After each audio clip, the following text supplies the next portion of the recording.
সময় বের করে আবারও চলে গেলাম একটা নতুন জায়গার উদ্দেশ্যে। তবে এই জায়গাটা কোনো মতেই নতুন না, আর তোমাদের কাছে হয়তো নতুন, কিন্তু আমার কাছে বেশ পুরনো জায়গা। সবাই এখন ট্রেনিংয়ে চলছে এই জায়গাটি প্রচুর পিকনিক খাওয়ার নাম করলেই নাকি ওই জায়গায় যে পিকনিক খেতে হবে, এমন একটা ব্যাপার হয়ে গেছে। হ্যালো এভরিওয়ান, তোমরা সবাই কেমন আছো? আশা করছি তোমরা খুবই ভালো আছো, অ্যান্ড তোমাদের ভালোবাসায় আমিও বেশ ভালো রয়েছি। তবুও আমার আগে অনেক প্ল্যানই হয়ে যায়, কিন্তু আমাকে সেই প্ল্যানে নেওয়া হয় না। দেখো রীতিমতো এখানে তোমাদের দাদাভাই ওরা প্ল্যান করে রেখেছে, ওখানে গিয়ে নাকি রান্না বান্না করে তারপর মজা করবে।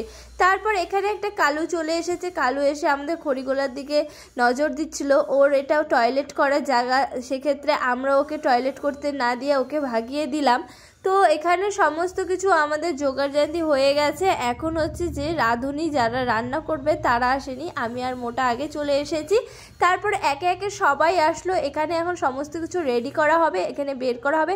তবুও আমি বলে দিয়েছি ওদেরকে, আমি কিন্তু আজকে রান্না করতে পারবো না, আমি শুধু আজকে খাবো, তোরা সবাই রান্না করবি। যেহেতু আমার শরীরটা খারাপ ছিল সেজন্য আমি ওদেরকে বলেছি আমাকে রান্না করতে একদমই বলবি না। এখন তোমরা হয়তো বলতে পারো যে শরীর খারাপ নিয়ে আবার ঘুরতে গেছে। আমি আসতে চাইনি, বর্মশাই আমাকে জোরজবস্তি নিয়ে এসেছে। বলল যে চলো ঘুরতে গিয়ে দেখবে মনটাও ফ্রেশ হবে আর শরীরের ক্লান্ত ভাবটাও দূর হবে। বাড়িতে বসে বসে একা একা কী করবে, সবাই যেহেতু যাচ্ছে চলো, তোমাকে কিছুই করতে হবে না, সমস্ত কিছুটা আমরা করে নেব। তারপর বর্মশাইয়ের কথায় রাজি হয়ে চলে এসেছি। আর বর্মশাইকে সবার আগে থ্যাংক ইউ জানানো যাক, কারণ এখানে এসে দেখছি আমার একদম শরীরটা ঠিকই হয়ে গেছিলো প্রায়। আর ঘুরতে গেলে সবার শরীরটাই ভালো হয়ে যায়, সেটা তোমরাই জানো, আর সবচেয়ে বেশি মেয়েদের শরীর। তারপর এখানে টুকাইয়ের অত্যাচারটা দেখেই নিলে তোমরা। ওর এক্সাম চলছে তবুও ও জলের মধ্যে কী পরিমাণে লাফাচ্ছে। আর জল পেলে কারই বা উঠতে ইচ্ছা করে, কারণ যে হারে গরম পড়েছে বলার বাইরে। তারপর আমি রান্না একদমই করিনি, ওরা হচ্ছে সব বলছিল ঠিকঠাক আছে কিনা, সেটাই আমি একটু দেখছিলাম। ওরাই রান্না করেছে।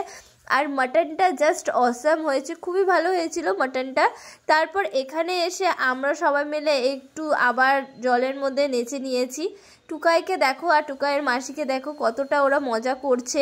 আমিও বেশ মজা করেছি, কিন্তু জলের মধ্যে মোবাইলটা নিয়ে ভয় লাগছিল। সেক্ষেত্রে বললাম চলো এবার আমিও মজা করব একটু, তাহলে মোবাইলটা ওপরে থুয়ে আসি, না হলে তো আবার যদি জলের মধ্যে পড়ে যায় আরেক কেলেঙ্কারি। মোবাইল হচ্ছে সবার জীবন, মোবাইল ছাড়া কেউ বাঁচে না। সেটাই, কারা কারা মোবাইল ছাড়া বাঁচো না অবশ্যই কিন্তু আমাকে কমেন্টে জানাও। তারপর এখানে সবার রান্নাবাড়ি কমপ্লিট করে দেন জলের মধ্যে একটু নেমে নাচানাচি করে তারপর আবার উঠে পড়েছি জল থেকে। তবে আজকে সবাই মিলে একসাথে ভালোই মজা হলো, কমজন এসেছি তবুও বেশ মজা করেছি। কিন্তু আমি ভাত খাবো না, আমি আগে মাটন খেয়ে নিয়েছি, ভাত খেতে একদমই ইচ্ছে করছে না সেজন্য।